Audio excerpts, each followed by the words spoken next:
கம்ஃபர்டபுளாக இருக்கும், இன்னுமே பெனிஃபிஷியலாகவும் இருக்கும். ஸோ குழந்தைங்களோட சேர்ந்துட்டு ஏதாவது ஒரு மியூசிக் நம்ம கையை பிடிச்சிட்டு ஆடுறது, இல்லை அவங்களுக்கே வந்து அந்த ஒரு ட்ரம்மை ஒரு விதமாக தட்டிட்டு அதுக்கேற்ற மாதிரி தாளம் போட வைக்கிறது, இந்த மாதிரி அந்த சென்சேஷன் எல்லாமே வந்து குழந்தைங்களுக்கு டெய்லி இருந்துகிட்டே இருந்தால் ரொம்ப நல்லது. இந்த ரீடிங்கும் மியூசிக்கும் அப்புறம் ஏதாவது ஒரு ஸ்போர்ட்ஸ் நீங்கள் குழந்தைங்களை இன்வால்வ் பண்ணிங்கன்னா கண்டிப்பாக அவங்களோட அகாடமிக் பர்ஃபார்மன்ஸ் ஆட்டோமேட்டிக்காக இம்ப்ரூவ் ஆகும். நம்ம அதுக்குன்னு தனியாக ஒரு முயற்சி பண்ணவே வேண்டியதில்லை. நிறைய இப்போ பேரண்ட்ஸ் எல்லாம் வந்து டியூஷனுக்கெல்லாம் அனுப்புவாங்க. That's a total waste of time. குழந்தைங்களே வந்து தனக்கு என்ன தெரியுது, தனக்கு என்ன தெரியாமல் இருக்குது அப்படிங்கிறத புரிஞ்சுக்கிட்டு பண்ணும்போது தான் லேர்னிங் வில் ஹேப்பன்.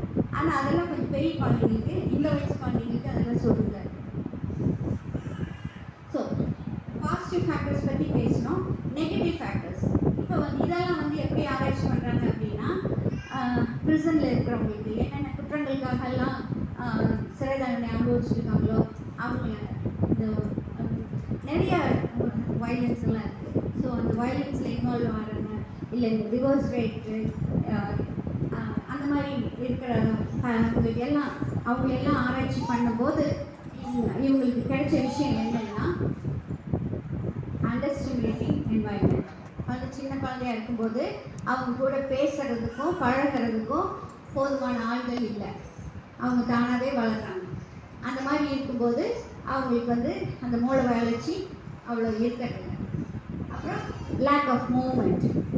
நம்ம ரொம்ப பொத்தி வைக்கிறோம் அப்படின்னு சொல்லிட்டு நான் சொன்ன மாதிரி குழந்தைங்களை கீழே இறந்துக்கே விட மாட்டாங்க. ஏதாவது ஆகிடும், அங்கே போகாத, அங்கே ஓடாத, அதில் ஏறாத, இப்படின்னு எல்லாம் சொல்லி நம்ம அந்த ரெஸ்ட்ரிக்ட் பண்ணியே குழந்தைங்களை வளர்த்திட்டு இருந்ததுனாலும் that doesn't do good for the brain. அப்புறம் ஓவர் ஸ்டிமுலேஷன்.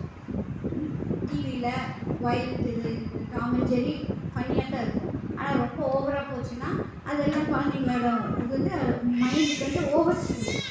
ஏன்னா டிவியில் குழந்தைங்களுக்கான ப்ரோக்ராமில் நிறைய வயலன்ஸ் பார்க்குறோம், அதில் அது அப்படியே எந்திரிச்சு வந்துடும். ஆனால் நிஜ வாழ்க்கையில் அப்படி இருக்காது. ஆனால் குழந்தைங்களுக்கு வந்து அது புரியாது.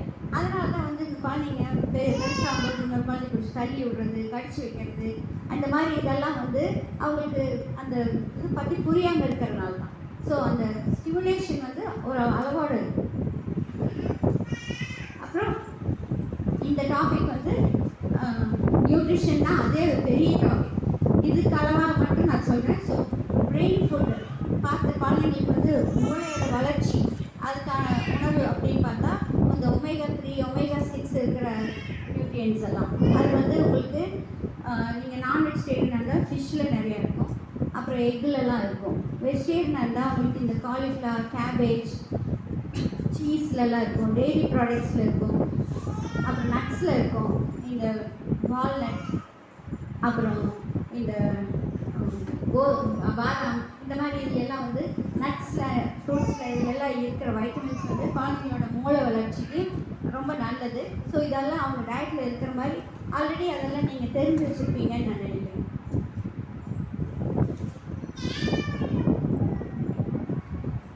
நான் சொன்ன மாதிரி நெகட்டிவ் என்வாயன்மெண்ட், ஸ்ட்ரெஸ்.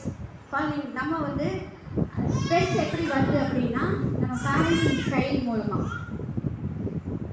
ஒரு நெகட்டிவ் என்வாயன்மெண்ட்டில் வளர்கிற குழந்தை ஃபிசிக்கலாகவே அவங்களோட பிரெயின் வந்து எப்படி மாறி இருக்குதுன்னு பாருங்கள். பாசிட்டிவ் என்வாயன்மெண்ட்டில் வளர்கிற குழந்தையோட பிரெயின் இவ்வளோ பெருசு இருக்குது அப்படின்னா யாருமே கவனிக்காமல் வளர்கிற ப்ராபப்ளி இதெல்லாம் வந்து ஏதாவது ஒரு அனாதை ஆசிரமத்தில் இருந்துருக்கலாம், அந்த மாதிரி ஒரு குழந்தையா இருக்கலாம். கவனிப்பே இல்லாத குழந்தையோட மூளை வளர்ச்சி எவ்வளோ இருக்குன்னு பாருங்கள். எக்ஸ்ட்ரீம் நெக்லெக்ட் அப்படிங்கும்போது கண்டிப்பாக வீட்டில் இருந்துருக்காரு, ஒரு அனாதை ஆசிரமம் மாதிரி இடத்துல தான் இருந்துருக்க முடியும். ஸோ குழந்தைங்களுக்கு எப்படியெல்லாம் ஸ்ட்ரெஸ் உருவாகுது அப்படின்னு பார்த்தா that will depend on your parenting style. So நிறைய 4 டைப்ஸ் ஆஃப் பேரண்டிங் ஸ்டைல்ஸ் இருக்குது. ஒன்று வந்து ரொம்ப நல்லது, அத்தாரிட்டேட்டிவ் பேரண்டிங் ஸ்டைல். அத்தாரிட்டேட்டிவ் அப்படின்னா அணைச்சிக்கவும் செய்வோம், கண்டிக்கவும் செய்வோம். ஸோ எதெல்லாம் நல்லதோ அந்த விஷயம் நடக்கும், ஆனால் சர்டன் ரூல்ஸ் அண்ட் ரெகுலேஷன்ஸ் இருக்கும். வீட்டில் இந்த விஷயம் இப்படி தான் நடக்கணும் அப்படின்னா அதை எக்ஸ்பிளைன் பண்ணணும் குழந்தைகிட்ட. இப்படி இருந்தால் தான் நல்லது, நீ 8 மணிக்கு தூங்க போனால் தான் உனக்கு நல்ல தூக்கம் கிடைக்கும், அப்போ தான் காலையில் எழுந்திரிக்கும் போது ஃப்ரெஷ்ஷாக இருக்க முடியும் அப்படின்னு அந்த குழந்தைக்கு எக்ஸ்பிளைன் பண்ணி அந்த 8 மணிக்கு தூங்க வைக்கணும். இல்லை 8 மணி ஆச்சு கண்டிப்பாக தூங்கணும், நான் சொல்கிறது கேட்கணும் அப்படின்னா அது வந்து அத்தாரிட்டேரியன் பேரண்ட். நம்ம பெரியவங்க, நம்ம சொல்கிறது குழந்தை கேட்கணும், அது தப்போ கரெக்டோ நம்ம சொல்கிறது கேட்கணும் அப்படின்னு நம்ம நடக்கும்போது அது அத்தாரிட்டேட்டிவ். அது வந்து இட்ஸ் அ நெகட்டிவ். அத்தாரிட்டேட்டிவ் அப்படிங்கும்போது ரெண்டுமே கலந்துது. அந்த ரூல்ஸ் வந்து நம்ம எக்ஸ்பிளைன் பண்ணி குழந்தைய அதை ஒபே பண்ணுறது. முதலே வந்து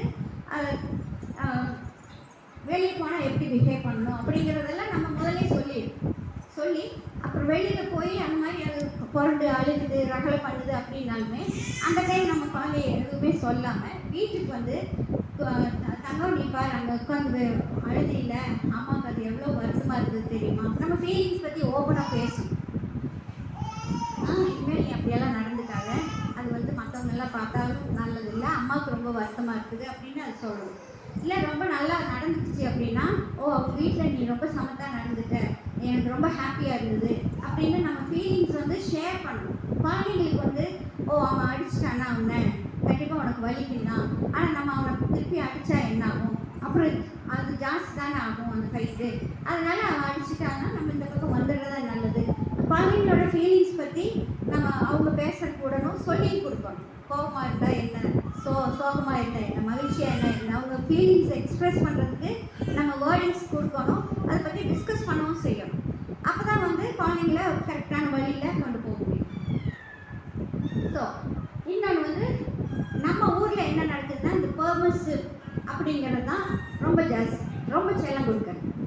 என்ன கேட்டாலும் அந்த வீடே வந்து இட் இஸ் சைல்ட் சென்டர், எல்லாமே அந்த குழந்தை சொல்கிற மாதிரி தான் நடக்கும்.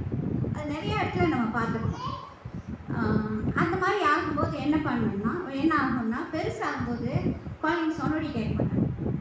நம்ம எது சொன்னாலும் கண்டிப்பாக அவங்க வந்து கேட்கவே மாட்டாங்க, படிக்க மாட்டாங்க. என்ன அவங்க நினைக்கிறாங்களோ அதான் நடக்கும். நல்லது கெட்டது அப்படிங்கிறதெல்லாம் அவங்க புரிஞ்சுக்கிறது ரொம்ப கஷ்டமாக இருக்கும். ஸோ எல்லா விதத்துலையுமே நம்ம பெர்மிசிவாக இருக்கிறது நல்லதே கிடையாது. ஆனால் நம்ம ஊரில் அது ரொம்ப ஜாஸ்தி. சின்ன குழந்தை கீழே விழுந்துச்சு அப்படின்னா பாட்டி என்ன சொல்லுவாங்க, ஓ தரை உன்னை வந்து அடிச்சிச்சா, தரை அடி அப்படின்வாங்க. டேபிளில் முட்டிச்சா, டேபிளுக்கு ஒரு அடி. அதெல்லாம் தான் வந்து வேண்டாத பாட்டு. குழந்தை வந்து இல்லை நீ இப்படி போயிட்டீங்கன்னா டேபிள் மேலே இடிக்க மாட்டேன் அப்படின்னு நம்ம சொல்லி கொடுப்போம். அதை விட்டுட்டு டேபிள் மேலே பழி போட்டோம்னா அதே குணம் தான் அதுக்கு பெருசானாலும் வரும். அவங்களோட ஃபால்ட்டை ஏற்றுக்கவே மாட்டாங்க, அது இன்னொருத்தரோட ஃபால்ட் அப்படின்னு தான் நினைப்பாங்க. ஸோ நம்ம அந்த 2 வயசு குழந்தைக்கு என்ன சொல்லி கொடுக்குறோமோ அது வந்து 20 வயசுலையும் கூட அது ரிஃப்ளெக்ட் ஆகும். அதுக்காக தான் நம்ம ரொம்ப கவனமாக இந்த வயசில் வளர்க்கணும்னு சொல்லுவோம். இன்னொன்று வந்து அன்இன்வால்வ். அது வந்து ஜென்ரலாக நம்ம சொசைட்டியில் நம்ம அவ்வளோ பார்க்க மாட்டோம். ஏன்னா இதெல்லாம் வந்து அந்த பேரண்ட்ஸ் வெஸ்டர்ன் கண்ட்ரீஸ்லலாம் வந்து they might be addicts, drug அடிக்ட்ஸாக இருக்கலாம், இல்லை ஆல்கஹாலிக்ஸாக இருக்கலாம் பேரண்ட்ஸு. அந்த மாதிரி சுச்சுவேஷனில் வந்து என்ன நடக்குது அப்படிங்கிறதே கவனிச்சிக்க மாட்டாங்க. ஸோ அன்இன்வால்வ்டு இதுலெல்லாம் வரும்போது அந்த க்ரைம் ரேட்டெல்லாம் ஜாஸ்தியாக இருக்கு. நம்ம இதில் நான் இது வரைக்கும் அந்த மாதிரி எல்லாம் பார்த்ததே கிடையாது. நான் சொல்கிறேன் பெர்மிசிவ் ஜாஸ்தி, அத்தாரிட்டேரியன் நாங்கள் பார்க்குறோம், அத்தாரிட்டேரியன் பேரண்ட்ஸ் பார்க்குறோம், அத்தாரிட்டேட்டிவ் பேரண்ட்ஸ் பார்க்குறோம், பெர்மிசிவ் பேரண்ட்ஸ் நிறையவே பார்க்குறோம். அதனால தான் வந்து இதெல்லாம் எவ்வளோ முக்கியம் அப்படிங்கிறது நாங்கள் எங்கள் பேரண்ட்ஸ்க்கு கதையை சொல்லலாம் கிளாஸ் எடுக்கிறத விட வீட்டில் குழந்தைங்க சின்னதாக இருக்கும்போது தெரிஞ்சுட்டா நல்லது அப்படின்னு யோசனை பண்ணி தான் நாங்கள் இந்த ப்ரோக்ராமே கொண்டு வரோம். எனக்கு experiencing the effect of all this parenting styles, குழந்தைங்க எப்படி நடக்கிறாங்க கிளாஸ் ரூமில் அப்படிங்கிறதெல்லாம் நம்ம வி ஆல்வேஸ் அனலைஸ். ஒரு பிஹேவியர் ப்ராப்ளம் வந்தது, இல்லை அகாடமிக் ப்ராப்ளம் வந்தது அப்படின்னா அது கண்டிப்பாக எதனால் அப்படிங்கிறதெல்லாம் வந்து அனலைஸ் பண்ணணும். குழந்தைங்க பேட் வேர்ட்ஸ் யூஸ் பண்ணுறாங்க அப்படின்னு ஏதாவது ஒரு 7th ஸ்டாண்டர்ட் பையன் வந்து சொல்லுவோம். அதாவது எங்கள் சைக்காலஜிஸ்ட் என்ன சொல்லுவாங்க, அவன் வந்து கெட்ட வார்த்தை சொல்கிறது இல்லை, கேட்ட வார்த்தை தான் சொல்லுவான் அப்படிங்கிறது தான் அவங்களோட ஃபேவரட் டேர்ம் எங்கள் குழந்தைங்க கூட மூவ் பண்ணுற சைக்காலஜிஸ்ட். ஸோ வீட்டில் என்ன கேள்விப்படுறாங்களோ இல்லை சோஷியல் மீடியாவில், இப்போ தான் சோஷியல் மீடியா நிறையா வேண்டாத திங்ஸ் எல்லாம் குழந்தைங்களுக்கு சொல்லி கொடுக்குது. அதனால் அது எல்லாமே வந்து குழந்தைங்களோட டெய்லி பிஹேவியரில் அவங்க மைண்ட் செட்டில் ரொம்ப ரொம்ப அஃபெக்ட் பண்ணும். ஸோ அத்தாரிட்டேரியனில் தான் அது அத்தாரிட்டேட்டிவில் வந்து லவ்வும் ஹையாக இருக்கும், அந்த லிமிட்டும் ஹையாக இருக்கும். ஸோ ரூல்ஸும் இருக்கும், லவ்வும் இருக்கும். அத்தாரிட்டேரியனில் அந்த லவ் அண்ட் எமோஷன்ஸ் நாட்டும் கம்மியாக இருக்கும், ஆனால் அத்தாரிட்டி ஹையாக இருக்கும். நான் சொல்கிறது நீ கேட்டே ஆகும். பெர்மிசிவ் ரெண்டுமே. பெர்மிசிவ்ல யூஸ்வல் லவ் நிறையா இருக்கும், ஆனால் அத்தாரிட்டி ரொம்ப கம்மியாக இருக்கும். ரூல்ஸே இல்லாமல் குழந்தைங்க வளரும். அன்இன்வால்வ்டு ரெண்டுமே இருக்குது.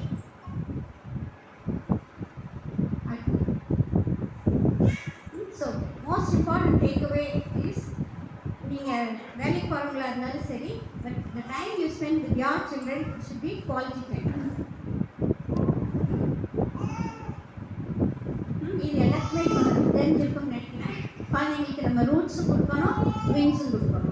ஒரு ஆழமான ஃபவுண்டேஷன் கொடுக்கணும். அந்த ஆழமான ஃபவுண்டேஷன் வந்து இந்த ஏஜ் குரூப்லேயே நம்ம அது கொடுக்கணும். விங்ஸ் வந்து அவங்க பெருசாக அவங்க தானாகவே வளர்த்திக்குவாங்க. They will gain wings when they become old. So, you are your child's first teacher. Please set a good example.